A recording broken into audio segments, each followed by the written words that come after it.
Hola, bienvenidos al segundo capítulo de nuestro estudio bíblico de la cadena profética. En este capítulo nosotros vamos a querer descubrir la identidad de este ser humano que ha jugado un rol muy importante en la historia del mundo en los últimos 1500 años, que juega en la actualidad un rol muy importante y que jugará un papel protagónico en los eventos que la humanidad va a tener que atravesar en un futuro cercano. Por eso he querido llamar a este capítulo El hombre detrás de la máscara. Y no solamente vamos a descubrir la identidad de este ser humano, sino del sistema que él controla. Es ahora cuando el estudio comienza a ponerse más y más interesante. En el capítulo anterior que hemos revisado, hemos podido leer y analizar los primeros 6 versículos del capítulo 7 del libro de Daniel, en donde hemos encontrado la consecución de los 3 primeros reinos que han dominado la tierra del mundo antiguo, comenzando desde el año 605 a.C. Tenemos el reino de Babilonia, representado por el león con alas de águila, que reinó desde el año 605 hasta el año 539 a.C. Este, aunque fue conquistado, de él quedó un hombre con corazón engañoso y perverso, como pudimos haber revisado. Este reino de Babilonia fue sucedido por el imperio medo-persa, representado por el oso que se levantaba de un lado más que del otro, y con 3 costillas en la boca, el cual dominó desde el año 539 hasta el 331 a.C., el cual fue conquistado por el macedonio Alejandro el Grande, de Grecia, y Grecia dominó el mundo antiguo desde el año 331 hasta el 168 a.C. Pasemos entonces a leer el versículo 7 del capítulo 7 del libro de Daniel, que nos describe a la cuarta bestia. Vamos a leer el capítulo 7, versículo 7 y versículo 8. Dice: Después de esto miraba yo en las visiones de la noche, y he aquí la cuarta bestia, espantosa y terrible y en gran manera fuerte, la cual tenía unos dientes grandes de hierro, devoraba y desmenuzaba, y las obras las hollaba con sus pies, y era muy diferente a todas las bestias que vi antes que ella, y tenía 10 cuernos. Mientras yo contemplaba los cuernos, he aquí que otro cuerno pequeño salía de entre ellos, y delante de él fueron arrancados 3 cuernos de los primeros, y he aquí que este cuerno tenía ojos como de hombre, y una boca que hablaba grandes cosas. Fascinante. ¿Y cuál es esa cuarta bestia que sucede al leopardo de 4 cabezas que simbolizaba a Grecia? Bueno, si nosotros nos vamos al capítulo 2 del libro de Daniel, vamos a encontrar que la estatua del sueño de Nabucodonosor, también lo que le seguía al reino de Grecia era el imperio romano. El reino de Grecia eran las caderas de bronce y luego venían las piernas de hierro que simbolizaban al imperio romano. Obviamente, si nos vamos a la historia, vamos a encontrar que el imperio que conquistó al reino de Grecia fue el imperio romano, que dominó al mundo antiguo desde el año 168 a.C. hasta el año 476 después de Cristo. Leamos el versículo 23 y 24 del capítulo 7 para saber un poco más sobre esta bestia. Dice: La cuarta bestia será un cuarto reino en la tierra, el cual será diferente de todos los otros reinos, y a toda la tierra devorará, trillará y despedazará. Y los 10 cuernos significan que de aquel reino se levantarán 10 reyes, y tras ellos se levantará otro, el cual será diferente de los primeros, y a 3 reyes derribará. Bueno, vamos ahora a desmenuzar toda la información que hemos recibido y vamos a descubrir de quién se trata. ¿Cuál es esta cuarta bestia? Ya la sabemos, es el imperio romano. ¿Qué son estos 10 cuernos que según dice son 10 reyes o reinos? ¿Y cuál es este cuerno final que aparece después de estos 10 y que derriba a 3 de los primeros 10 reinos que surgieron de este imperio romano? Entonces, como podemos corroborar, tenemos, primero existe la cuarta bestia.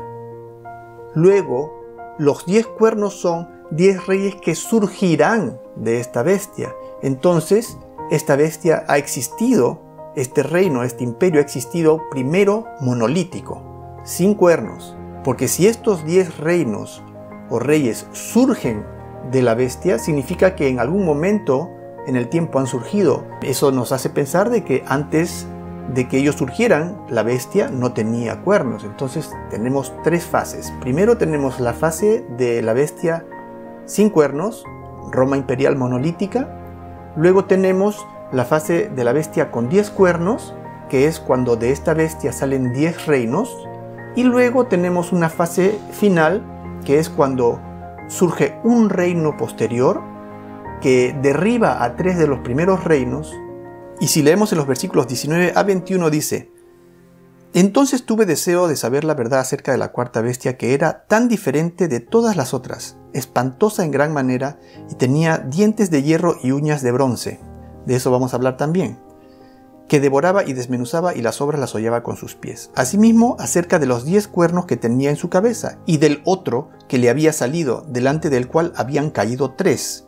Y este mismo, el otro, el último, cuerno, tenía ojos y boca, y hablaba grandes cosas, y parecía más grande que sus compañeros. Esta es la historia, esta es la trama de la historia. Tenemos la cuarta bestia, que es fuerte, políticamente la más fuerte de todas. En una parte dice que es una bestia que, bueno, sabemos que corresponde a las piernas de hierro de la estatua del sueño de Nabucodonosor, pero acá también dice que esta bestia tiene los dientes de hierro y uñas de bronce. Interesantísimo, ¿por qué? Porque eso nos da una mejor imagen de lo que era el Imperio Romano.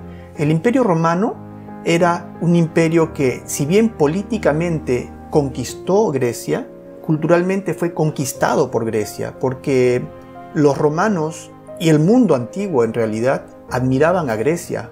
Eran conocidos por ser lo más refinado, el lenguaje de ellos era el más refinado. Ellos estaban siempre buscando sabiduría y también su arte era admirado. Entonces, cuando el Imperio Romano conquistó Grecia, en realidad absorbió a Grecia, sin embargo fue absorbido por la cultura griega. Por eso es que existe esta figura de lo que es la cultura grecorromana, porque es una fusión entre Roma y Grecia. Entonces, esta bestia, esta cuarta bestia, tiene dientes de hierro y uñas de bronce, porque el bronce representa las caderas de la estatua del sueño de Nabucodonosor, que representa a Grecia, ¿no? Es una manera majestuosa en la cual la Biblia describe a la bestia, a la cuarta bestia, que es el Imperio Romano, que tenía una gran influencia de Grecia. Entonces tenemos la misma secuencia de la estatua en el sueño de Nabucodonosor, que se repite en el capítulo 7 del libro de Daniel, pero esta vez en bestias, ¿no? Donde la cabeza de oro es el león con alas de águila, que es Babilonia, el pecho y brazos de plata, que es el oso con 3 costillas en la boca, que es el Imperio Medo-Persa, las caderas de bronce, que es el leopardo de 4 cabezas, que es Grecia, y las piernas de hierro, que corresponden al Imperio Romano, y los dedos de los pies corresponden a los 10 cuernos que surgieron después, ¿no? Que son las naciones que surgieron a raíz de la caída del Imperio Romano. Sin embargo, como lo describe el capítulo 7 del libro de Daniel, esta bestia, aunque cambia, se mantiene hasta el día del fin, porque lo podemos corroborar en el versículo 21 y 22, donde dice: veía yo que este cuerno hacía guerra contra los santos y los vencía. ¿Hasta cuándo? Hasta que vino el anciano de días y se dio juicio a los santos del Altísimo. Eso es hasta el final de los tiempos, ¿no? Entonces tenemos que Roma no se acaba. Roma muta, cambia, pero se mantiene.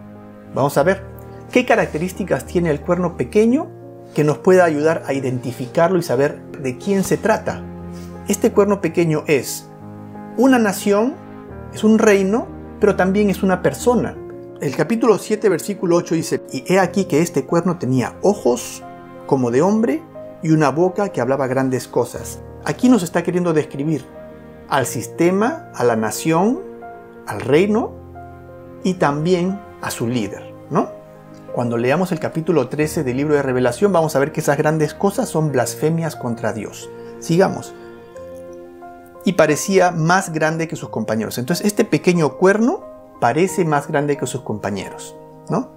Todas estas características las vamos a enumerar y vamos a determinar de quién se trata. Y veía que este cuerno hacía guerra contra los santos y los vencía. Entonces este es un poder perseguidor. Este es un reino que persigue a los santos de Dios. Ahora, ¿qué es un santo? Según la Biblia, un santo tiene 2 características, ¿no? Cuando uno busca Revelación capítulo 14, versículo 12, vamos a encontrar que dice: aquí está la paciencia de los santos, los que guardan los mandamientos de Dios y la fe de Jesús. Eso es el significado de un santo. Un santo es una persona que guarda los mandamientos de Dios y tiene la fe de Jesús.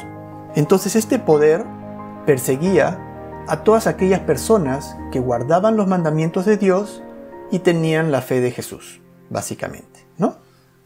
Entonces vamos a ver, enumeramos las características de este cuerno pequeño para poder conocer su identidad. Comenzamos. Primera característica, es un reino romano. En el versículo 7 y 8 vamos a determinar que es un reino romano. Segunda característica, se levanta de entre los 10 primeros reinos. En el capítulo 7, versículo 8 dice, mientras yo contemplaba los cuernos, he aquí que otro cuerno pequeño salía de entre ellos. Entonces tiene que haber surgido del Imperio Romano del Occidente. Es un poder europeo. Y es muy importante que tengamos claro como el agua que este es un poder europeo. No lo vamos a encontrar en Estados Unidos, no lo vamos a encontrar en América, no lo vamos a encontrar en África, ni en el Medio Oriente, sino en Europa. ¿Por qué lo menciono? Porque, como veremos más adelante, existen muchas malas interpretaciones del libro de Daniel capítulo 7.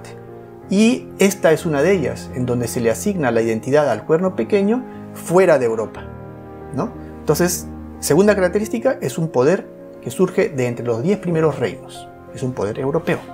Tercera característica, es un reino pequeño, pero parece más grande que los otros reinos. En el versículo 20 dice, y parecía más grande que sus compañeros. Es un poder que se hace más fuerte que cualquiera de los otros reinos. Muy bien.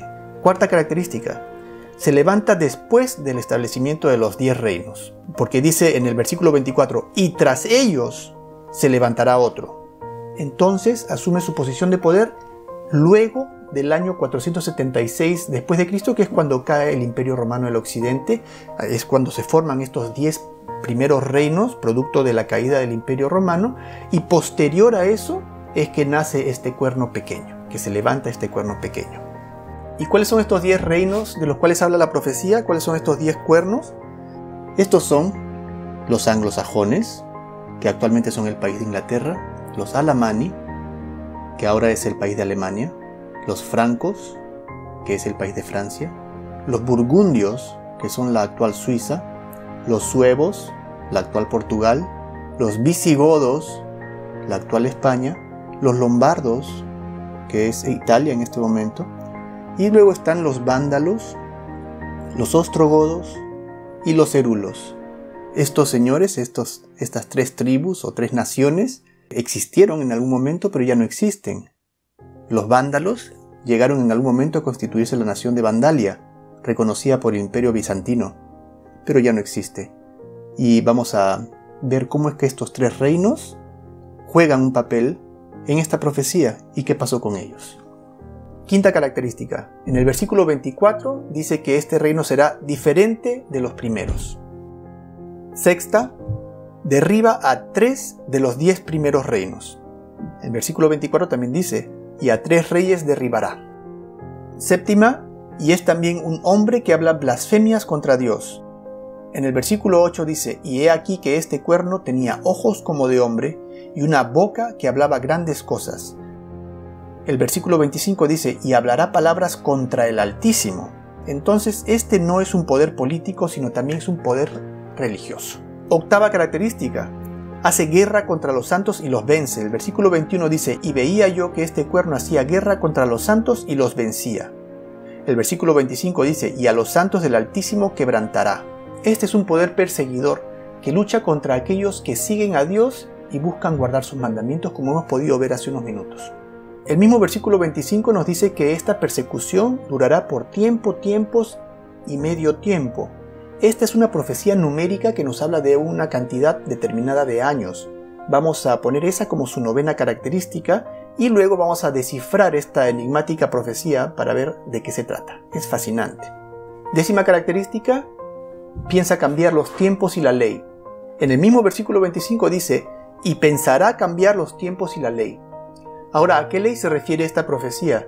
En todo caso, ¿qué ley será la que le interesa a Dios? ¿Será las leyes humanas, los derechos humanos, las constituciones de los países? No. Se refiere a ley divina. Este poder, este pequeño cuerno, buscará cambiar la ley divina, los 10 mandamientos. Y en cuanto a tiempos, también se tiene que referir a los tiempos puestos por Dios, ¿no? La semana y otras fiestas que Dios creó. Característica número 11. A toda la tierra devorará. El versículo 23 dice, y a toda la tierra devorará, trillará y despedazará. ¿Será posible eso?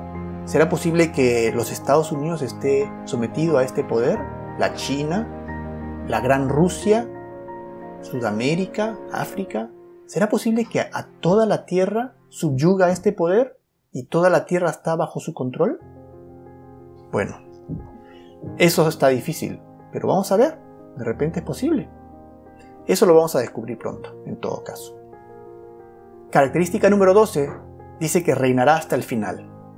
En el versículo 22 dice, hasta que vino el anciano de días y se dio el juicio a los santos del Altísimo. Y el criterio final o característica final es que su reino será quitado al final del tiempo. En el versículo 26 dice, pero se sentará el juez y le quitará su dominio para que sea destruido y arruinado hasta el fin. En 2 de Tesalonicenses 2:8 dice que será destruido con el resplandor de la venida del Señor. Entonces ningún poder humano va a poder destruirlo, solamente Dios mismo. Roma en su forma original dominó toda la tierra. En su forma original el Imperio Romano dominó sobre Europa y un poco del Medio Oriente y el norte de África. Pero, ¿qué tal América? ¿O la China? ¿O India? ¿O Australia? ¿Singapur? ¿Sudáfrica? No. El Imperio Romano nunca tuvo nada que ver con esos lugares. No existían para su conocimiento. Sin embargo, la profecía dice que a toda la tierra devorará, trillará y despedazará. Entonces, de alguna manera tenemos que descubrir de qué está hablando la profecía. Ahora voy a tener que poner un paréntesis en nuestro estudio para aclarar un punto. Y es que, como pueden haber visto ustedes, yo he llevado este estudio hasta el momento de una manera objetiva, tratando de dejar de lado cualquier especulación infundada. Y así va a seguir siendo. Pero tengo una razón para esto. Y mi razón es que mi trabajo es el de descubrir una mentira muy antigua. Un engaño muy grande. El engaño más grande que la humanidad haya tenido que enfrentar en toda su historia. Y mi propósito es el de brindar luz para sacar de las tinieblas a todas aquellas personas que quieran saber la verdad. Ahora, habiendo dicho esto, ¿tendría algún sentido que yo faltara a la verdad en algún punto? No tendría sentido. Ni siquiera pensando que el fin justifica los medios. Porque esta lucha del ser humano es precisamente esa, la lucha entre la verdad y la mentira, entre la luz y las tinieblas, la lucha entre el bien y el mal. ¿Y por qué la aclaración? Porque ahora nos toca hablar de un sistema de religión llamado el catolicismo, liderado por un hombre, el Papa. Y lo que vamos a ver en este capítulo a continuación, sin duda va a causar las más diversas reacciones entre todas aquellas personas que profesan la religión católica. Pero lo que yo quiero también aclarar es que de lo que voy a hablar es del sistema de religión y de su líder, no de los millones y billones de seres humanos, hombres y mujeres, que buscan a Dios y siguen a Cristo bajo la religión católica de la única manera que conocen, tal y como lo hice yo por varios años. Ahora, este asunto es muy delicado. Y créanme que para mí no es en lo absoluto divertido y en efecto es bastante molesto el tener que ser visto por algunos o por muchos como alguien que ataca a la fe católica, porque la fe y la conciencia son ámbitos sagrados.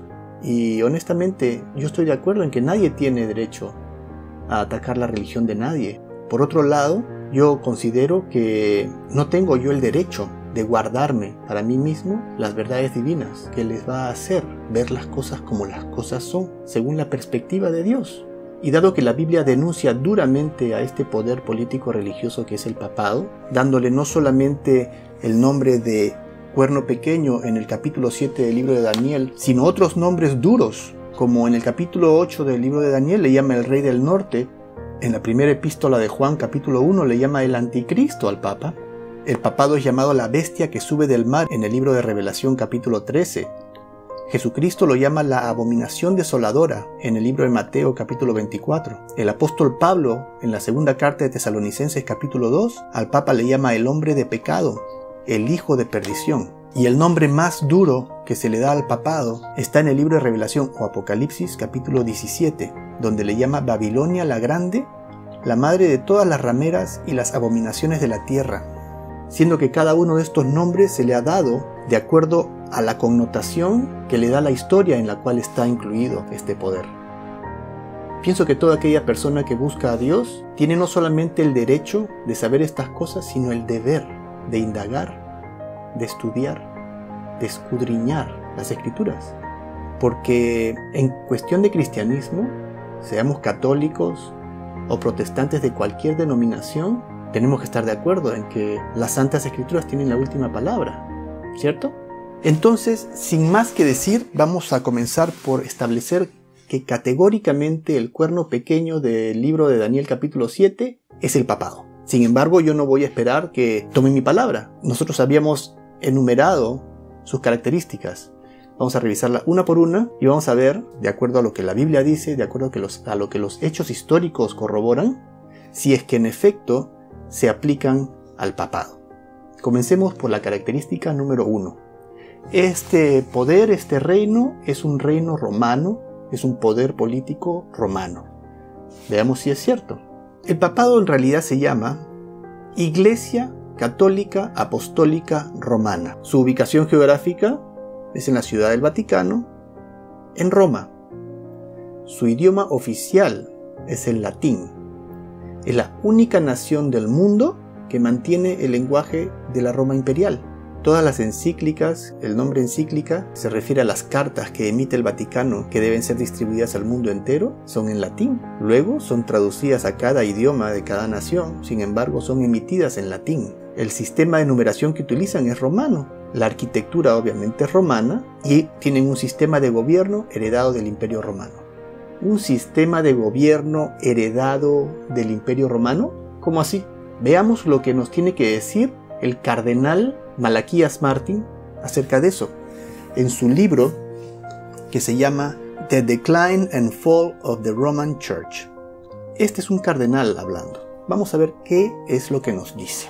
Para el año 440, cuando el antiguo título romano Pontifex Maximus, o Sumo Pontífice en español, fue asumido por León I, el Papa fue el gobernante efectivo no solo de Roma, sino de numerosos territorios. En tan solo 3 siglos, la Iglesia romana había transformado la organización administrativa del Imperio Romano en un sistema eclesiástico de obispados, diócesis, monasterios, colonias, guarniciones, escuelas, bibliotecas, centros administrativos, emisarios, representantes, cortes de justicia y un sistema criminal de leyes intrincadas bajo el control directo del Papa. Los nuevos senadores eran los cardenales, los obispos que vivían en Roma, y los sacerdotes y diáconos ayudaron al Papa a administrar este nuevo imperio. Interesante. Escuchemos también las palabras del historiador Adolf von Harnack en su libro ¿Qué es el cristianismo? O What is Christianity? Dice: de esta manera, la Iglesia romana se empujó en secreto al lugar del Imperio Romano, del cual es la verdadera continuación. El imperio no ha perecido, sino que solo ha sufrido una transformación. Todavía gobierna todas las naciones. Sus papas gobiernan como Trajano y Marcos Aurelio. Pedro y Pablo han tomado el lugar de Rómulo y Remo. Los obispos y arzobispos de los procónsules. Las tropas de sacerdotes y monjes corresponden a las legiones, y los jesuitas a la armada imperial. Es una creación política e imponente como un imperio mundial, porque es la continuación del Imperio Romano. El Papa, que se llama a sí mismo Rey y Sumo Pontífice, es el sucesor de César. Fascinante. Entonces no solamente vamos a concluir que el papado es romano, sino que es la única nación enteramente romana en existencia en el mundo entero. Más romano no puede ser. Punto número 1, completamente satisfecho. Vámonos al punto número 2. Que en realidad es un tema mucho más fácil de corroborar porque es puramente geográfico, ¿no? Dice que el cuerno pequeño se levanta de entre las 10 primeras naciones, de entre los 10 primeros reinos. Pues los 10 primeros reinos son los reinos europeos y el papado está ubicado en la ciudad de Roma. Se encuentra situado entre los 10 primeros reinos que surgieron luego de la caída del Imperio Romano. Tercera característica: Es un reino pequeño, pero parece más grande que los otros reinos. Primero veamos si es un reino pequeño. Leamos lo que dice la Enciclopedia Británica. La geografía de la Ciudad del Vaticano es única debido a la posición del país como un enclave urbano sin salida al mar de Roma, Italia, con un área de 0.44 kilómetros cuadrados. Es el estado independiente más pequeño del mundo. La Ciudad del Vaticano alberga la Santa Sede. La Santa Sede es el nombre dado al gobierno de la Iglesia Católica Romana y se extiende a los católicos de todo el mundo, que se estableció como un estado independiente para permitir al Papa ejercer su autoridad universal. Interesante porque aquí está diciendo que es un reino pequeño, es el más pequeño del mundo, es una nación independiente en realidad, y al mismo tiempo dice que es la sede de la Iglesia Católica que tiene autoridad universal, ¿no? Entonces es muy pequeño, pero parece más grande que sus compañeros. El texto dice que será más poderoso que los otros reyes. ¿Los reyes de Europa se doblegaron frente al papado? Sí, a veces sí, algunas pocas veces no, pero cuando no se doblegaban, eventualmente tuvieron que hacerlo. Me gusta el ejemplo de Enrique IV, que es en verdad muy gráfico. Enrique IV, emperador de Alemania, en el año 1074 tuvo la osadía de querer cambiar las cosas que había ordenado el Papa. En esa época, el Papa, supuestamente como representante de Cristo, investía a los obispos. Un obispo de esa época no estaba simplemente a cargo de su iglesia. Un obispo era un cargo político-religioso que estaba a cargo de las ciudades y los pueblos en toda Europa. El obispo era el equivalente al alcalde, podríamos decir, o el gobernador de los pueblos. Los obispos eran investidos por el Papa y entonces eran gobernados por el Papa. El emperador Enrique IV quería cambiar esa situación. Él quería ser quien investía a los obispos de tal manera que él fuese quien gobernara a los obispos. Al fin y al cabo, él era el emperador de Alemania. Entonces él se opuso al Papa Gregorio VII. ¿Qué pasó? El Papa Gregorio VII lo excomulgó. Entonces el rey Enrique IV perdió su reino inmediatamente. Nadie quería saber de él. Llegó al punto, el pobre emperador tuvo que irse caminando descalzo desde su sede hasta la casa del Papa. Y lo hizo descalzo y con su esposa y con sus hijos en señal de humildad y de penitencia. Y tuvo que pasar 3 días en medio del crudo invierno en la puerta de la residencia del Papa, descalzo, esperando el indulto, el perdón del Papa. Vamos a ver qué es lo que dice Henrietta Marshall en su libro The History of Germany, la historia de Alemania. Dice así: entonces el Papa cedió, las puertas se abrieron y el rey arrepentido se arrojó llorando a los pies de Gregorio. Llantos y sollozos estallaron en la multitud e incluso los ojos del severo Papa se apagaron con lágrimas. Henry Grattan Guinness, en su libro Romanismo y la Reforma, escribe en 1887: en el año 1500 no existía nación libre en Europa. Todas estaban sujetas al gobierno tiránico de Roma. Ahora, para ese entonces 1887, la mitad de Europa y América están libres de ese intolerable yugo. En el libro papal Los más sagrados concilios, tomo 13, Roma dice: definimos que la Santa Sede Apostólica y el Pontífice Romano tienen la primacía sobre ¿cuánto del mundo? El mundo entero. ¿Será posible eso? ¿Será posible que Roma está en control del mundo entero? ¿Se puede creer eso? ¿Qué piensan ustedes? Bueno, sigamos el estudio, donde más adelante vamos a revisar el tema de las sociedades secretas. Y bueno, vamos a ver si es cierto o no. El vicario del Hijo de Dios encarnado, sumo sacerdote ungido y gobernante temporal supremo, el Papa, se sentó en su tribunal imparcialmente para juzgar entre nación y nación, entre pueblo y príncipe, entre soberano y súbdito. Eso es lo que escribe Henry Edward Manning en su libro El poder temporal del vicario de Jesucristo. Entonces, ¿dijeron ellos que están en control de todos los otros reinos, sí o no? Sí, lo dicen sus propios cardenales. El libro Keys of This Blood, o en español Las llaves de esta sangre, titula El Papa Juan Pablo II versus Rusia y el Occidente por el control del nuevo orden mundial, escrito por Malaquías Martín, profesor pontificio de la Universidad Gregoriana en Roma misma. Lo dice él, no yo. Todo el poder temporal es suyo. El dominio, la jurisdicción y el gobierno de toda la tierra es su derecho divino. todos los gobernantes de la tierra son sus súbditos y deben someterse a él. Concilio de Trento. Entonces tenemos que este cuerno pequeño, este reino pequeño, es en efecto pequeño territorialmente, pero pareciera más grande que los demás, ¿cierto? Vámonos a la cuarta característica. Se levanta después del establecimiento de los 10 reinos. La caída del Imperio Romano en el año 476 permitió la migración de las tribus bárbaras del norte de Europa, así como el establecimiento de otras regiones como los primeros 10 reinos, 7 de los cuales hasta hoy constituyen la actual Europa. Para ese entonces el cristianismo era dirigido por las 5 grandes sedes de Roma, Antioquía, Jerusalén, Constantinopla y Alejandría. Esto fue hasta el año 534, cuando el emperador bizantino Justiniano emitió un decreto que otorgaba al obispo de Roma el liderazgo sobre todas las otras iglesias como definidor de doctrina y como corrector de herejías. Este es el decreto conocido como el Código Justiniano. Aquí tenemos el segmento de este documento en el cual se hace esta distinción. Leamos lo más importante, dice: por lo tanto, hemos determinado sujetar y unir a todos los sacerdotes del Oriente en toda su extensión a la sede de vuestra santidad, dirigiéndose al Papa Juan II de Roma. Luego dice: porque no permitimos que cualquier cosa que sea discutida, aunque sea clara e incuestionable relativa al estado de las iglesias, no sea conocida a su santidad como cabeza de todas las iglesias.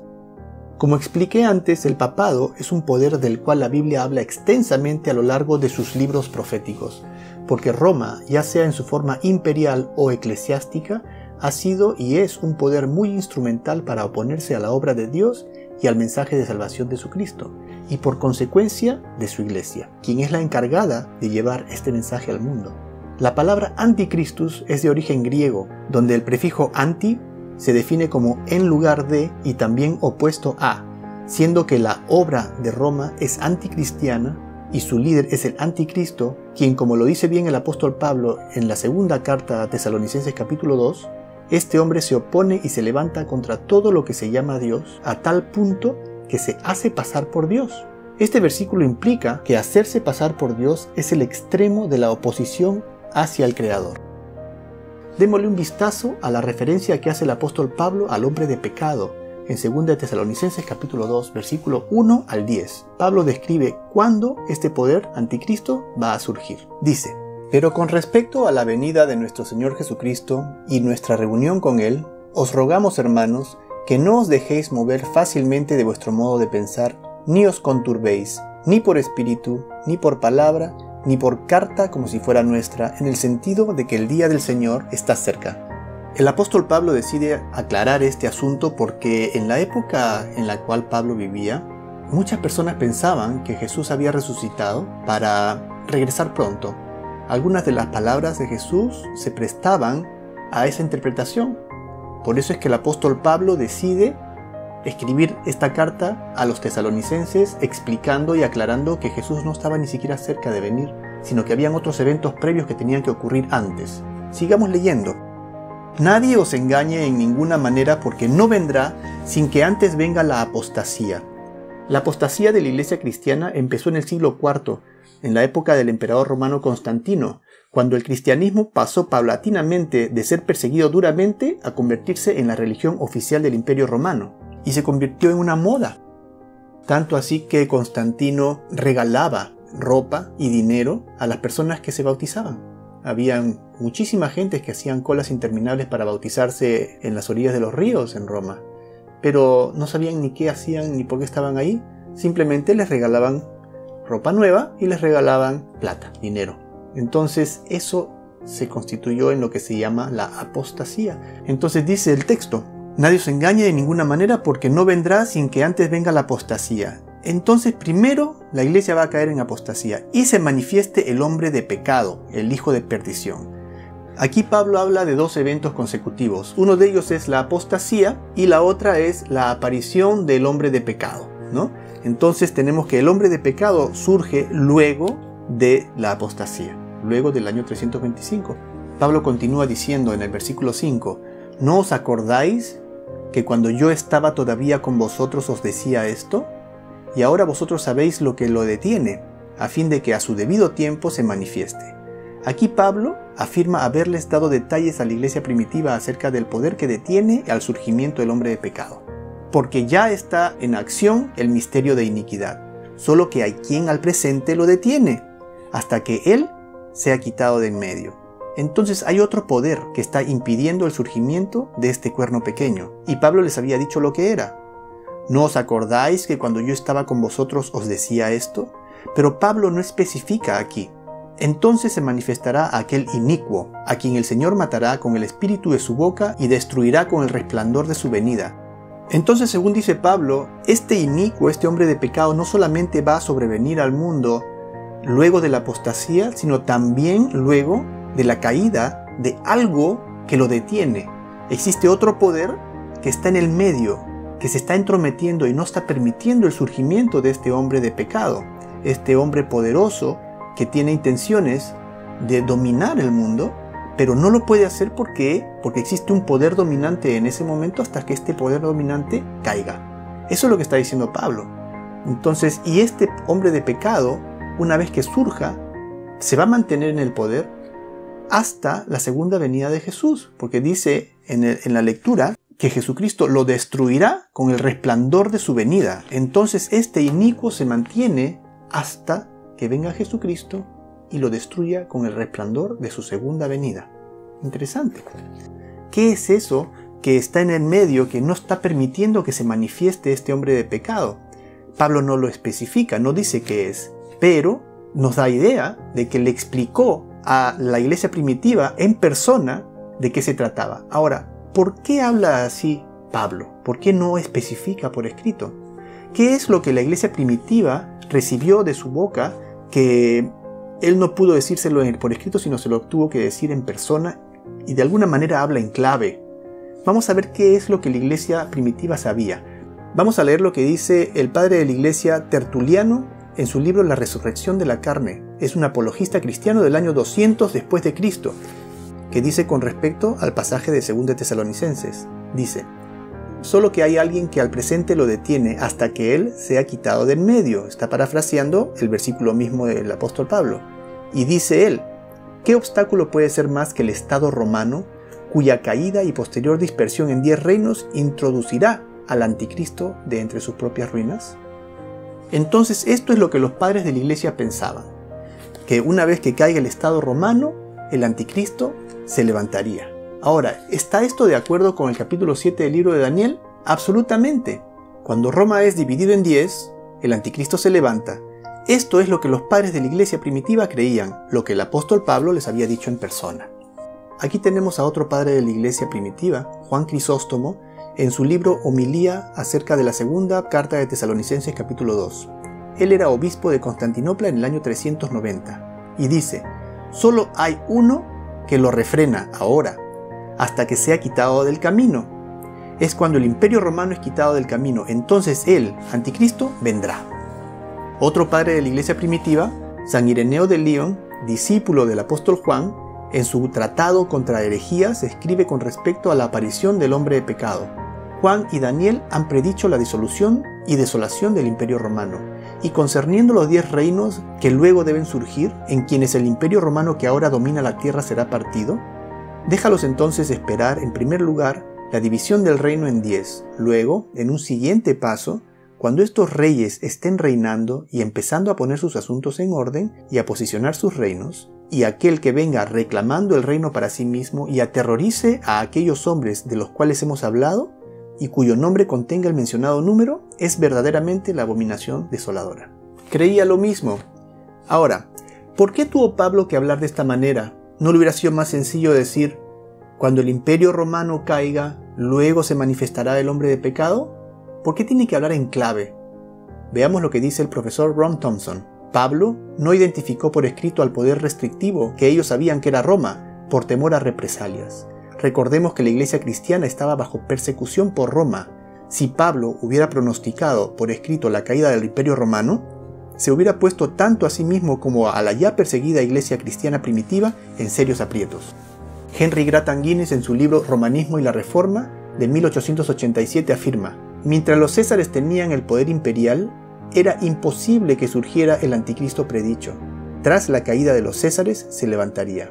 Otro más, Edward B. Elliot, quien escribe en su comentario sobre el libro de Apocalipsis en 1962, dice: tenemos el testimonio consensual de los primeros padres desde Ireneo, el discípulo de Juan, hasta Crisóstomo y Jerón, en el sentido de que se entendía que era el poder imperial que gobernaba y residía en Roma.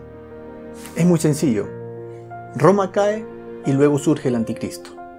Ahora, los escritos de Pablo y la iglesia primitiva dicen que primero tiene que caer Roma para que surja el anticristo. Daniel capítulo 7 dice que Roma se tiene que dividir en 10 reinos para que surja el anticristo. ¿Qué es lo que dice la propia Iglesia Católica? Leamos lo que tiene que decir Henry Edward Manning, cardenal arzobispo de Westminster, en su libro El poder temporal del vicario de Jesucristo. Y desde esa hora de liberación providencial, cuando por intervención divina las cadenas imperiales cayeron de las manos del sucesor de Pedro, el papado esperó hasta un momento como este, en que Dios rompería su cautiverio en pedazos y se liberaría de la sujeción a los poderes civiles y se instalaría en la posesión de su propia soberanía temporal. Increíble. Pareciera que este cardenal está haciendo un análisis del libro de Segunda de Tesalonicenses del apóstol Pablo, pero no es así. Él está narrando en su libro la historia del nacimiento del papado.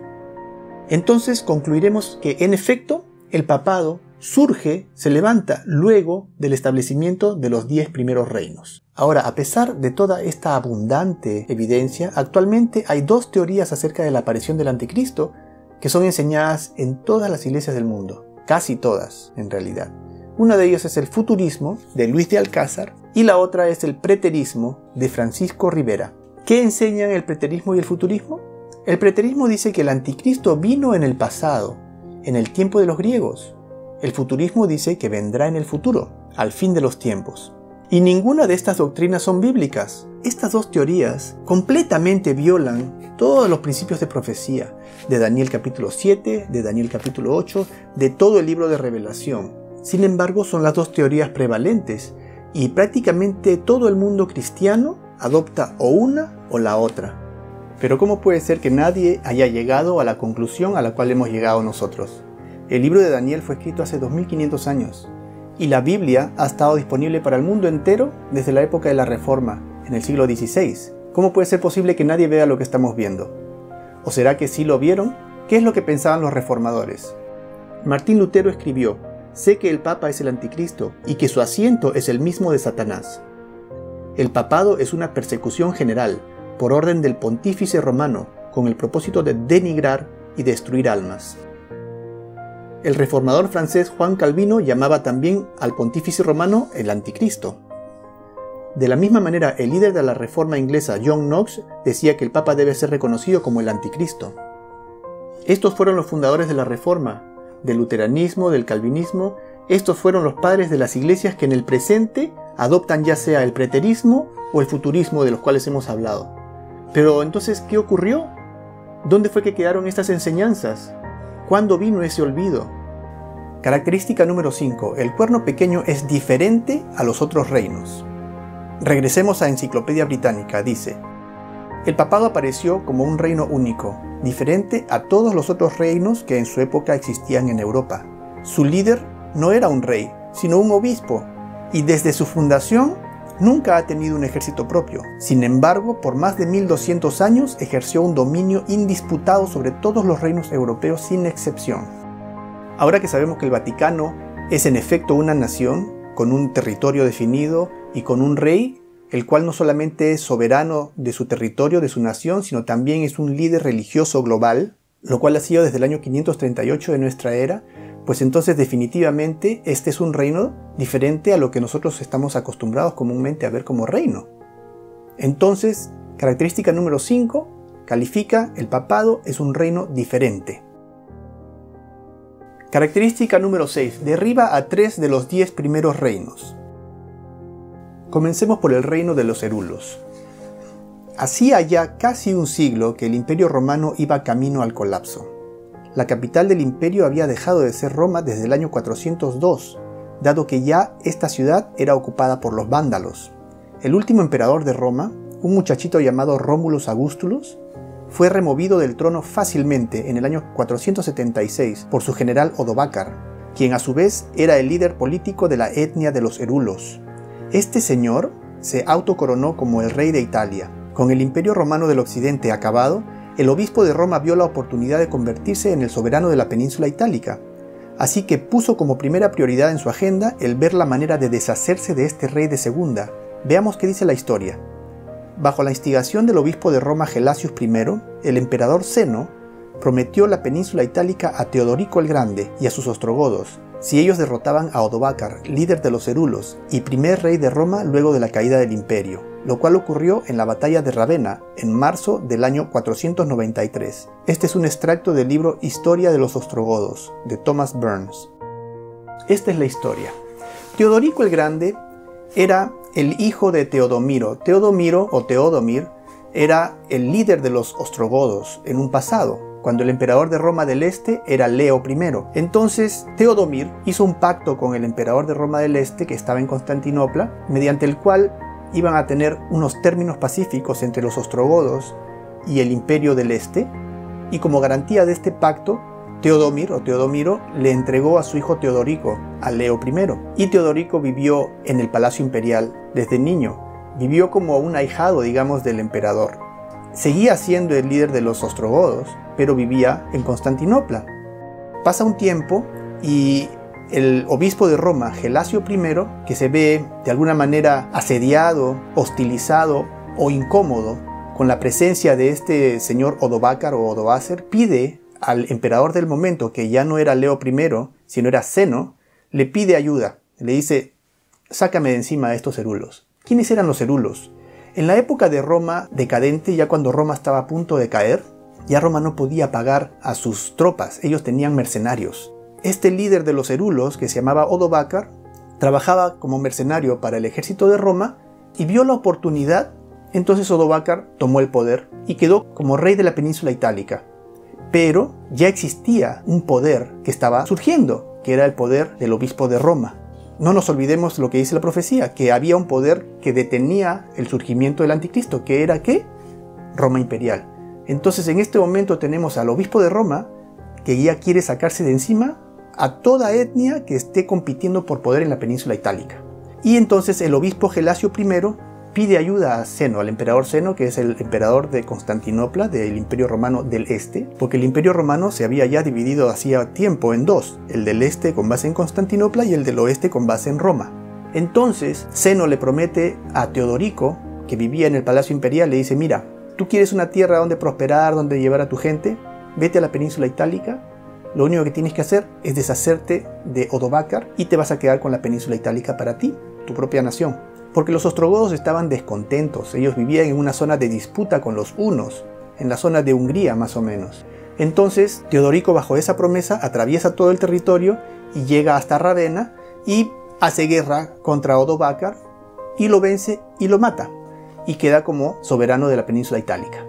Sin embargo, vamos a ver ahora qué es lo que ocurre con los ostrogodos una vez que ellos toman la península itálica, habiendo vencido a los herulos y habiendo vencido Teodorico a Odovacar. En el libro Historia de la Iglesia Cristiana, volumen 3, página 327 dice: para el obispo de Roma, el liderazgo sobre todas las otras iglesias carecía de valor mientras su sede permaneciera bajo el asedio de los ostrogodos. ¿Recuerdan el decreto justiniano que le otorgó el liderazgo al obispo de Roma sobre todas las otras iglesias? Quienes ocupaban y subyugaban la península itálica. Es decir, que el obispo de Roma se quejaba de no poder ejercer su tan valioso título de líder del cristianismo mientras estuviese bajo el control de los ostrogodos. En el año 538, este obstáculo fue eliminado gracias al general Belisario, quien los venció en batalla y finalmente los expulsó de dicha tierra, y fue bajo cuya protección militar que el Papa Vigilius ascendió a la silla papal en el año 538, no solo como líder eclesiástico, sino también como soberano de Roma. Este evento ha sido establecido como el nacimiento del papado. El reino de los vándalos era otro de los grandes obstáculos para el establecimiento del papado. Esta nación, que también provenía de las regiones nórdicas de Europa, se había posicionado fuertemente en todo el norte de África, en las islas de Cerdeña y Córcega, así como en la misma Roma. Su rey, Geiseric, que había logrado vencer a Roma del Este luego que el emperador Leo I emprendiera la que hoy se considera una de las campañas más grandes y costosas de la antigüedad, tras cuya derrota Roma del Este se vio obligada a reconocer a la nación de Vandalia. 70 años después, el emperador Justiniano recibió el pedido del obispo de Roma de expulsar a los vándalos de Roma. Leamos lo que dice la historia. Las palabras del prefecto pretoriano y de los consejeros imperiales movieron al emperador a desistir de atacar a los vándalos. De acuerdo con Procopio, un obispo se acercó al emperador y le contó de un sueño en el cual Dios le visitó y le dijo que vaya al emperador y le reprenda por no ir a ayudar a los católicos del norte de África, quienes estaban siendo perseguidos por los arianos vándalos. El obispo además relató que Dios le dijo que él se uniría a la guerra y haría a Justiniano amo de África. Este es un extracto del libro Historia de los Vándalos de Thorsten Cumberland Jacobsen, página 194. Continúa diciendo: el reino de los vándalos fue derrotado tras una serie de batallas libradas en el año 533, en el norte de África, en las islas de Cerdeña y Córcega, así como en la península itálica. Estas batallas fueron lideradas por el general Belisarius, enviado por el emperador Justiniano a pedido del obispo de Roma.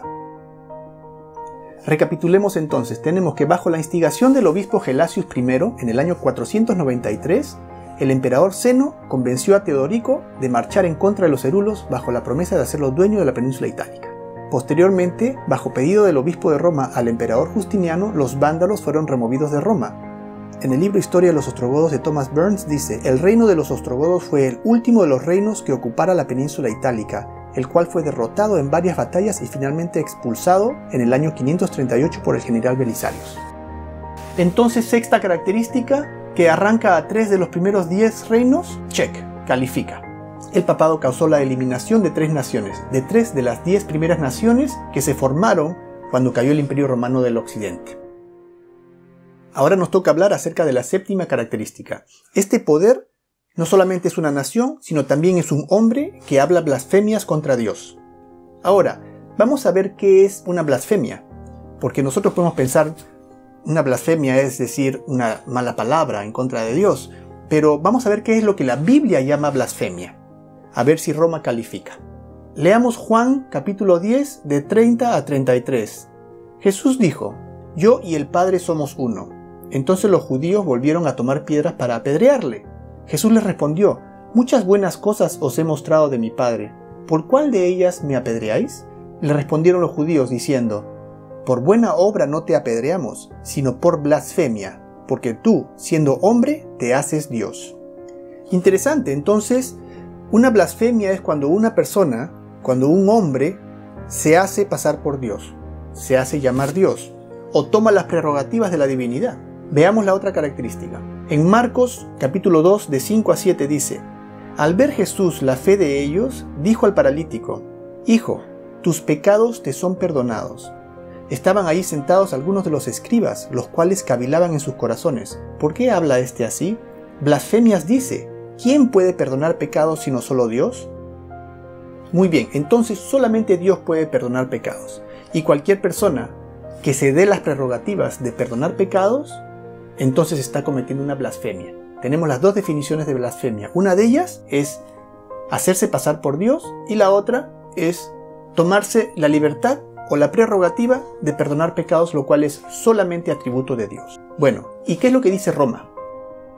Aquí tenemos al cardenal Roberto Bellarmine en su Tratado sobre la Autoridad de los Concilios, volumen 2, página 266, dice: todos los nombres que en las Escrituras se aplican a Cristo, en virtud de los cuales se establece que Él está sobre la Iglesia, todos estos mismos nombres se aplican al Papa. Entonces, la Iglesia Católica dice que el Papa y Cristo son lo mismo. Vosotros sois sacerdotes por siempre, dice el obispo ordenante, ya no más un hombre, un pecaminoso hijo de Adán, sino un alter Christus, otro Cristo. Interesante. En el lugar de Jesucristo. En el lugar de, en griego es anti-Christos, anticristo. Por siempre un sacerdote del Altísimo, con poder sobre el Todopoderoso. Bueno, esto es lo más presuntuoso que se puede decir, que tiene más poder que Dios. El Papa no solamente es el representante de Jesucristo, sino que es Jesucristo mismo oculto bajo un velo de carne. Entonces Roma declara que el Papa está en la posición de Dios. Esto viene del libro de Catholic National de julio de 1895. Sostenemos en esta tierra el lugar de Dios Todopoderoso. Las grandes cartas encíclicas del Papa Leo VIII, con numerales romanos, por supuesto. Ahora vale aclarar que declaraciones como esta literalmente abundan en los escritos católicos. Lo que presento solamente es con la finalidad de probar el punto que estamos discutiendo. Si el Redentor descendiera a una iglesia y se sentara en un confesionario para administrar el sacramento de la penitencia, y un sacerdote se sentara en otro confesionario, Jesús diría sobre cada penitente, ego te absolvo, que significa yo te absuelvo, y el sacerdote también diría sobre cada uno de sus penitentes, ego te absolvo, y los penitentes de cada uno serían igualmente absueltos. Esto está en el libro Dignidades y Deberes de los Sacerdotes de el Monseñor Alfonso María de Ligorio. En este mismo libro dice, Dios mismo está obligado a acatar el juicio de sus sacerdotes, y tanto para no perdonar como para perdonar, sea que ellos nieguen u otorguen absolución, la sentencia del sacerdote precede y Dios se suscribe a ella. Bueno, entonces la Iglesia Católica decide quién se salva y quién se pierde. Y Dios no tiene ni siquiera el poder de opinar, él tiene que sujetarse al dictamen de la Iglesia. Si el sacerdote dice no, Dios no puede decir que sí. Entonces, ¿quién es mayor? ¿Es blasfemia o no es blasfemia esto? No solo es una blasfemia gigantesca, sino también es ridículo, ¿no les parece? De hecho, la venta del perdón papal fue una de las muchas razones para la indignación general que culminó en el nacimiento de la Reforma en el siglo XVI. Se vendía perdón no solamente por los pecados pasados, sino también por los pecados que se iban a cometer en el futuro. Conveniente, ¿no? Cuenta la historia acerca de Johann Tetzel, que fue un fraile dominico alemán y gran inquisidor de la herejía en Polonia, quien luego se convirtió en el gran comisionado católico y autorizado por el Papa Leo X para vender indulgencias en Alemania. Los pagos reducirían el tiempo de castigo en el purgatorio, ya sea de la persona o de un familiar. Su frase preferida era, tan pronto como suene la moneda en el cofre, un alma brinca del purgatorio. Estos son ejemplares de indulgencias que aún pueden encontrarse en poder de muchas personas. Aunque muchos de nosotros podríamos pensar que eran costumbres pasadas, errores de la Iglesia Católica que ya ha corregido, no es así. Los mismos errores del pasado se practican en la actualidad, como podemos ver en estas noticias de julio del 2013, donde se ofrece menos tiempo en el purgatorio para todos aquellos que sigan al Papa en Twitter. Aquí tenemos una noticia parecida, dice Papa Francisco dará el perdón a través de Twitter.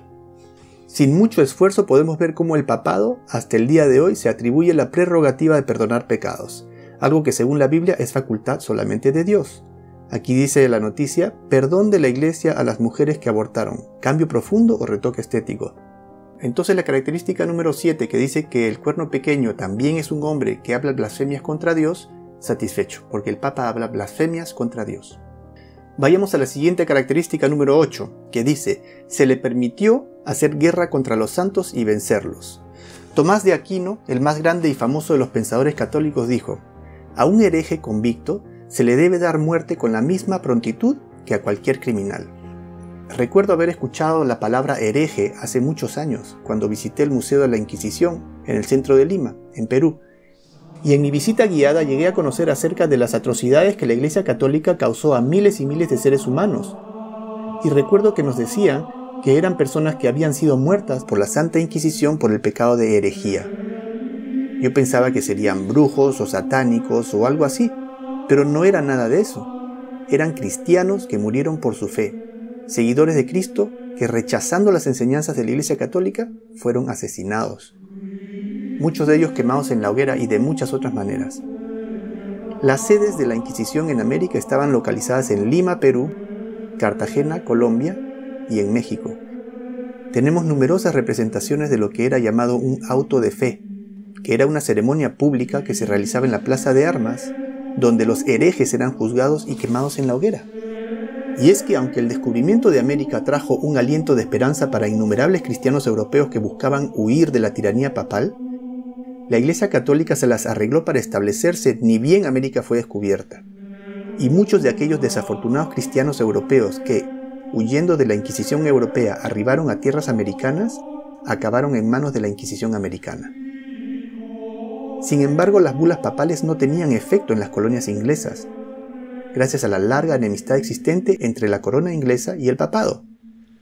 Esto causó una masiva migración de cristianos europeos a las tierras de Norteamérica, donde eventualmente se establecería la primera nación cristiana, los Estados Unidos de Norteamérica, donde el papado no tendría el mismo poder. ¿O sí? Acerca de esto vamos a ocuparnos más adelante. Pero ¿cuál es la definición de herejía? La palabra herejía proviene del griego airesis, que significa decisión, decidir por uno mismo lo que creer y practicar. Entonces decidir por uno mismo qué debe uno creer era pecado. ¿Y quién quería decidir por nosotros? Roma debía decidir qué es lo que debían creer, y si no te alineabas, debías ser eliminado. Tomás de Aquino dice en su libro Enseñanzas Morales tomo 1, pero por parte de la Iglesia hay misericordia, en vista de la conversión de los que se equivocan, y por lo tanto ella no condena de inmediato, sino después de la primera y segunda amonestación, como enseña el apóstol. Después de esto, si el hombre todavía es encontrado pertinaz, la Iglesia, que ya no tiene esperanza de su conversión, garantiza la seguridad de otros, cortándolo de la Iglesia por la sentencia de la excomunión, y además lo deja en manos del tribunal secular para ser exterminado del mundo por la muerte. Ahora, no es el propósito de este estudio el hacer un análisis exhaustivo de las maldades que la Iglesia Católica ha perpetrado a lo largo de la historia. Para eso necesitaríamos un capítulo aparte, donde habría muchísimo pan por rebanar. Sin embargo, lo que sí quiero hacer es establecer claramente la octava característica del cuerno pequeño, donde vemos que en efecto el papado fue un poder perseguidor que persiguió y asesinó a los santos de Dios a lo largo de la historia. Y para llegar a esta conclusión tenemos que valernos de material suficiente. Y en resumen, la lista de atrocidades perpetradas por la Iglesia Católica es en realidad interminable. Tan solo mencionemos algunas, entre ellas tenemos la masacre de San Bartolomé. El 24 de agosto de 1572, al tocar la campana, los hugonotes de Francia fueron asesinados sin misericordia por orden del Papa Gregorio XIII. 70.000 hombres, mujeres y niños perecieron. Los hugonotes eran los profesionales de la época, lo que los franceses llamarían la crema de la sociedad francesa. Ante la noticia de la masacre, el Papa Gregorio XIII y sus cardenales asistieron a una larga procesión hacia la Catedral de San Luis, donde el cardenal de Lorraine cantó el Te Deum y se acuñó una medalla para conmemorar la masacre. Este es el famoso monumento en Sudáfrica, a donde los hugonotes franceses sobrevivientes escaparon luego de la masacre de San Bartolomé, dado que temían migrar a las regiones de América dominadas por la Iglesia Católica, y se representaron a sí mismos como una mujer que es el símbolo de una iglesia, con la Biblia en la mano y las cadenas de Roma rotas. Muchos autores han querido estimar la cantidad de seres humanos asesinados por la Iglesia Católica en los 1260 años en que ella dominó Europa, en el periodo llamado el oscurantismo. Las cifras varían según los autores, pero en todos los casos están en el rango de las decenas de millones de cristianos.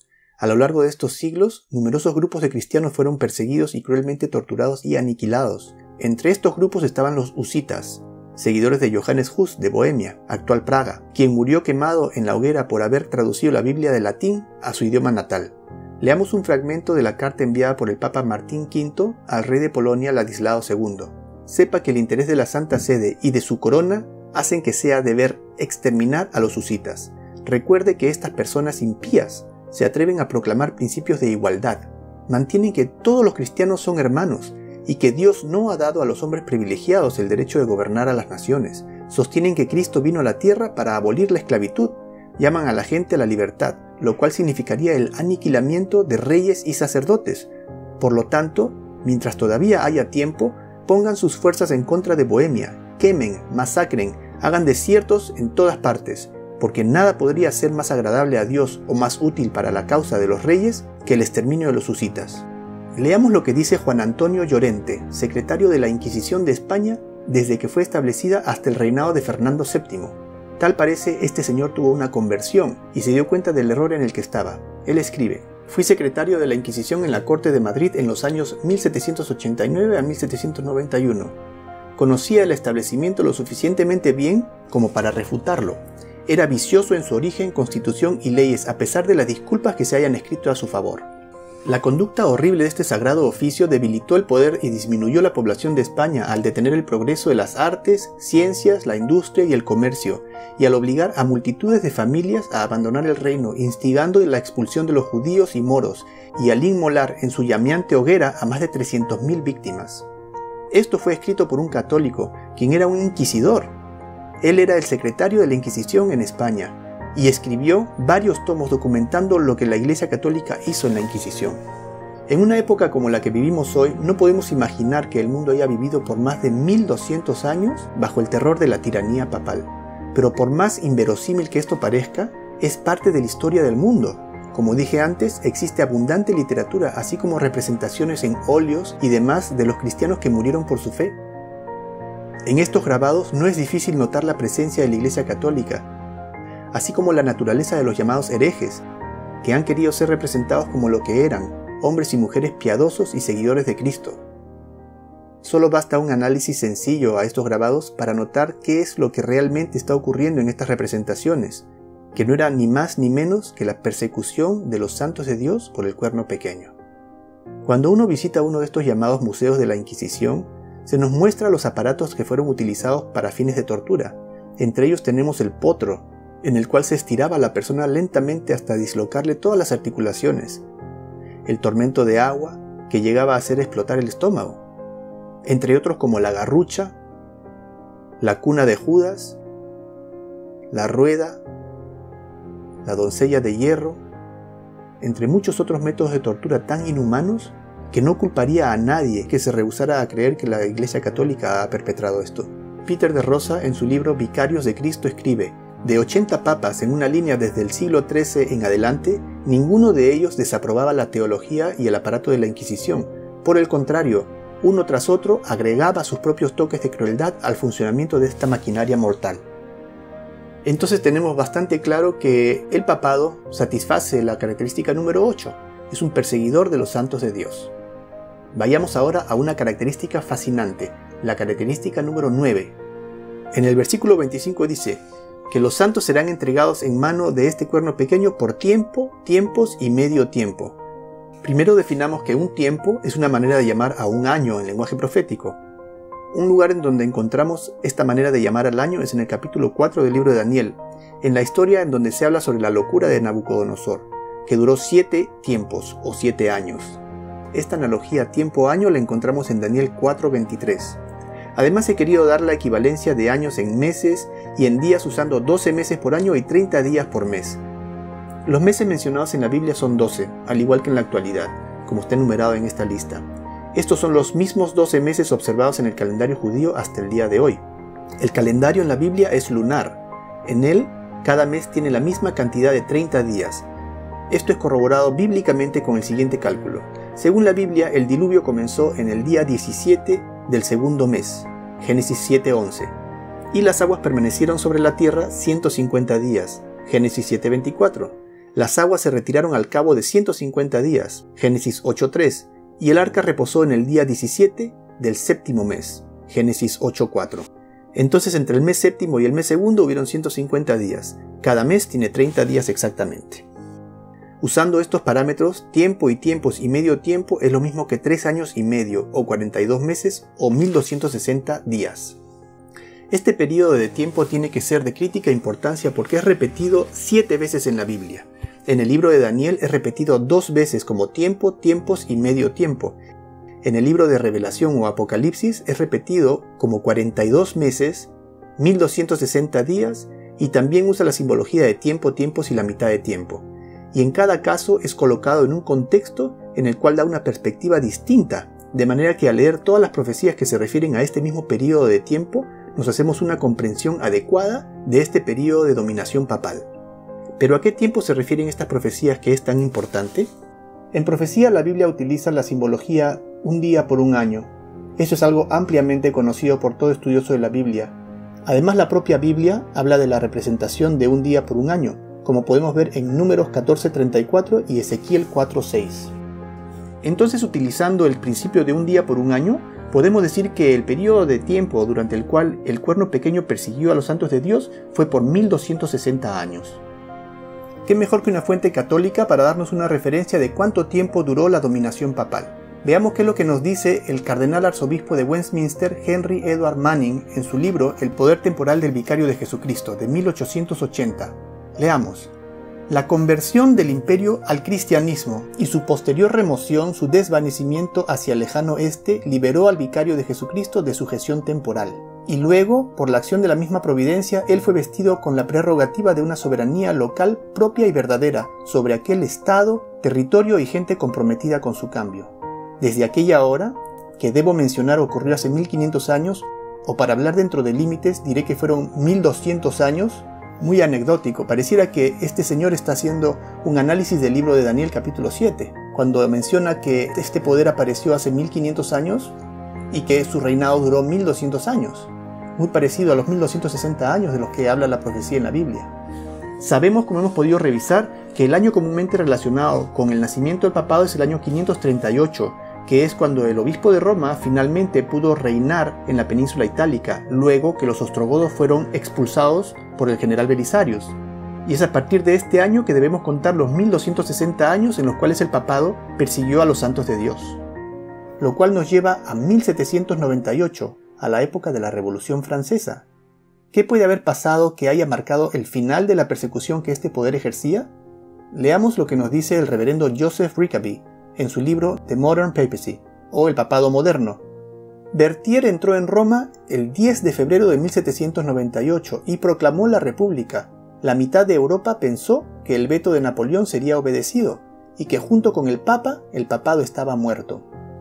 Un hito histórico de suma importancia. El largo periodo de la abierta supremacía del papado sobre Europa, también conocido como el oscurantismo, llegó oficialmente a su fin con el derrocamiento del papado y el destierro del Papa Pío VI por Napoleón Bonaparte a través de su general Luis Alexander Berthier el 15 de febrero de 1798. Fascinante. ¿Qué les parece la Biblia? Estamos ya en la época de la Revolución Francesa y estamos hablando de una profecía que fue escrita en el año 550 a.C.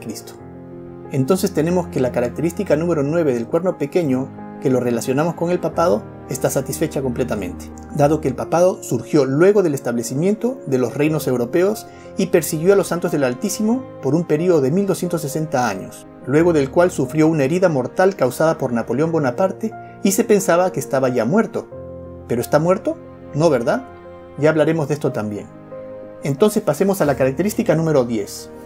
Daniel 7:25 dice: «Y pensará cambiar los tiempos y la ley». Ahora, como ya habíamos revisado anteriormente, si hablamos de tiempos y de ley en la Biblia, no se refiere a los tiempos ni a la ley establecida por los hombres, sino los tiempos y la ley establecidos por Dios. Los tiempos son la semana, por ejemplo, que fue establecida por Dios, y la ley, pues los 10 mandamientos. Ahora, ¿el papado cambió los tiempos? Por supuesto que sí. ¿Qué calendario usamos ahora? El mundo entero utiliza el calendario gregoriano, por autoridad de astrónomos jesuitas. Muchos de nosotros vivimos bajo la impresión que el domingo es el último día de la semana, ¿cierto? Es el día de reposo, el día en el cual vamos a la iglesia. Sin embargo, el día de reposo fijado por Dios no es el domingo, es el sábado.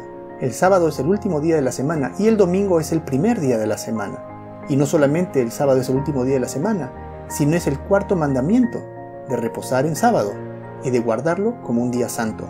Ese cambio también lo hizo la Iglesia Católica. Y entre otros muchos cambios que no vamos a hablar en este momento, se cambió la Pascua. El libro Scientific American dice: la Pascua según la Biblia se celebra en la primera luna llena después del equinoccio de primavera, la cual puede darse cualquier día de la semana. La fiesta que actualmente celebra el cristianismo bajo el nombre de Pascua es realmente la fiesta pagana de Ishtar, la cual tiene lugar el primer domingo después de la Pascua. Ishtar es la diosa de Asiria y Babilonia de la fertilidad y el sexo. Sus símbolos, como el huevo y el conejito, eran y siguen siendo símbolos de fertilidad y sexo. La Iglesia Católica promueve fiestas paganas sin que sus feligreses y aún posiblemente sin que sus propios sacerdotes lo sepan. Cambia las fiestas que Dios ha establecido, o los tiempos, y los reemplaza por idolatría. Ahora, estas cosas parecen sin importancia, triviales e inocentes, para diversión y esparcimiento de la familia, cierto, pero no lo son. Una fiesta secular puede ser como quiera que sea, porque es secular y no religiosa, pero una fiesta religiosa está directamente relacionada con nuestra devoción a Dios. Y para Dios es un asunto serio, si no, no estaría considerado en la Biblia, ¿no creen? Ahora yo me pregunto, ¿qué puede tener una cacería de huevos con la celebración de la Pascua de Dios? Y en cuanto a cambiar la ley, invariablemente se refiere a los 10 mandamientos. ¿Será que el papado atentaría contra los 10 mandamientos? Pero decir que el papado se atribuye la facultad de cambiar los mandamientos de Dios no sería una calumnia, ya que él mismo lo afirma. En la enciclopedia oficialmente sancionada por el Vaticano llamada Prompta Biblioteca dice: el Papa puede modificar ley divina. El Vaticano proclama: el Papa tiene poder para cambiar los tiempos, para abolir leyes y para prescindir de todas las cosas, incluso los preceptos de Cristo. Aunque una cosa es decir y otra muy distinta es hacer. Y la pregunta es: ¿ha el Vaticano cambiado los 10 mandamientos? Y la respuesta es: por supuesto que los ha cambiado. El segundo mandamiento fue eliminado, lo cual cambia el orden de todos los siguientes mandamientos, ¿cierto? Luego el cuarto mandamiento, el que habla de santificar el séptimo día, el cual de paso es el día sábado como hemos visto, fue cambiado y muestra que el día de guardar es el domingo. Y por último, ya que el segundo mandamiento fue eliminado, el papado partió el 10º mandamiento por la mitad y lo convirtió en 2 mandamientos separados para que volviesen a ser 10 mandamientos. Ahora la explicación. Cuando el emperador Constantino adoptó el cristianismo como religión oficial en el Imperio Romano, el cual estaba plagado de idolatría, introdujo la adoración a imágenes, cambiando el nombre de los dioses paganos por apóstoles, María, José, y creando una larga lista de santos que no era más que la transformación de dioses paganos. Esto es lo que la Biblia llama la apostasía, que precedió a la aparición del hombre de pecado. Y por supuesto que para lograr esto era necesario remover el segundo mandamiento, que prohíbe estrictamente la adoración, veneración y hasta el honrar a una imagen a quien quiera que ésta represente. Según este mandamiento, cualquier acto de veneración a imágenes es un pecado, lo que coloca a la Iglesia Católica en una posición muy incómoda. La Iglesia Católica tiene un santo patrón para cada país, región, continente, para cada profesión, para cada industria, para todo tipo de problema. La veneración de los santos es pecado, va en contra del segundo mandamiento. Pasemos al cuarto mandamiento que dice: acuérdate del día de reposo para santificarlo. 6 días trabajarás y harás toda tu obra, mas el séptimo es día de reposo para Jehová tu Dios.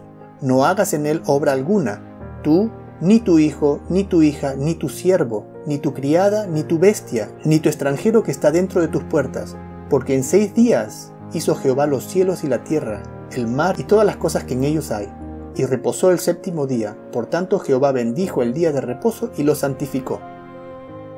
En la Enciclopedia Católica, volumen 4, página 153 dice: la Iglesia, después de cambiar el día de descanso del sábado judío o el séptimo día de la semana por el primero, hizo que el tercer mandamiento se refiera al domingo, como el día a ser santificado, como el día del Señor. En el Catecismo de la Iglesia Católica dice: pregunta, ¿cuál es el día de reposo según la Biblia? Y responde: el sábado es el día de reposo según la Biblia. Luego pregunta: ¿por qué observamos el domingo en vez del sábado? Y responde: observamos el domingo en vez del sábado porque la Iglesia Católica en el Concilio de la Odisea en el año 336 transfirió la solemnidad del sábado al domingo. ¿Entonces el papado piensa cambiar los tiempos y la ley? De hecho que sí, también califica para esta característica. A estas alturas del estudio, cuando ya hemos revisado estas 10 características del cuerno pequeño en las cuales hemos podido exitosamente relacionar con el papado, yo quisiera detenerme y hacer notar que en realidad no hubiéramos necesitado 10 características para llegar a esta conclusión. Hemos sido por demás redundantes porque nos hubiera servido solamente 3, 4 o hasta 5 de las características que hemos revisado para irrefutablemente establecer esta relación. Dado que no existe en el presente ni ha existido en el pasado ningún poder político ni político religioso que encaje con el perfil de las características que hemos hablado. Entonces nos quedamos sin candidatos. El único poder que encaja perfectamente como una llave en una cerradura es el papado. Por eso es que yo en este momento quiero aprovechar para ponerlo en una roca. He preparado esta roca porque es el lugar donde vamos a colocar los conceptos inamovibles, estos conceptos a los que hemos llegado fehacientemente y donde no hay duda. El cuerno pequeño es el papado. Lo dejamos ahí porque lo vamos a tal vez querer revisar en el futuro, pero no queremos que la memoria nos falle y mientras avancemos capítulo por capítulo comencemos a olvidarnos que en este capítulo hemos nosotros establecido esto de una manera categórica. Y las características números 11, 12 y 13 vamos a dejarlas de lado porque, por ejemplo, la característica número 11 dice que el papado devorará, trillará y despedazará a toda la tierra. Bueno, eso lo vamos a ver en los capítulos que vienen a continuación, entonces no tenemos que revisarlo ahora. Yo prefiero esperar y cuando vayamos avanzando con los otros capítulos, este concepto se va a dar solo. Y las características 12 y 13 pertenecen al futuro, entonces no podemos corroborarlas, las dejamos de lado. Ahora, luego de todo lo que hemos revisado, vamos a regresar a nuestra cadena profética para ponerle nombre a 2 más de los eslabones. Recapitulando, El primer eslabón de la cadena empezó en el año 605 a.C., que es el reino de Babilonia, representado por el león con alas de águila, 605 a 539 a.C., el cual fue seguido por el imperio medo-persa, representado por el oso que se levantaba de un lado más que del otro, y con 3 costillas en la boca, 539 a 331 a.C., al cual le siguió el reino de Grecia, representado por el leopardo de 4 cabezas y 4 alas, 331 a 168 a.C. A este le siguió el imperio romano, representado por la bestia espantosa, a la cual luego le salieron 10 cuernos, que representan a los 10 reinos europeos que surgieron luego de su caída en el año 476 de nuestra era. Estos constituyen el quinto eslabón de nuestra cadena profética, luego de los cuales surgió este cuerno pequeño de entre ellos. Este es el sexto eslabón de nuestra cadena, el cual representa al papado, quien destruyó a 3 de estos 10 reinos, y dominó a sus anchas por un periodo de 1260 años, y hemos podido llegar hasta el año 1798, la época de la Revolución Francesa. Hemos podido ver cómo el Papa, aunque fue vindicado como aquel hombre de pecado o anticristo del cual habla la Biblia por todos los reformadores en el pasado, ahora ha sabido camuflarse de tal manera que no queda ni huella de aquellas enseñanzas. Es por eso que lo llamamos el hombre detrás de la máscara, aunque su identidad y su origen están inmersos en un misterio mucho más profundo del que hemos revisado hasta ahora, de lo cual hablaremos en el próximo capítulo. En este próximo capítulo vamos a dejar el libro de Daniel y nos vamos a adentrar en el libro de Revelación o Apocalipsis capítulo 13, en donde nos vamos a encontrar con otros poderes formidables. Vamos a ver quiénes son, los vamos a analizar, vamos a ver en qué nos afectan y vamos a arribar al tiempo presente. Y también vamos a adentrarnos un poquito dentro del futuro cercano. Pasemos entonces al tercer capítulo de este estudio. Muchas gracias.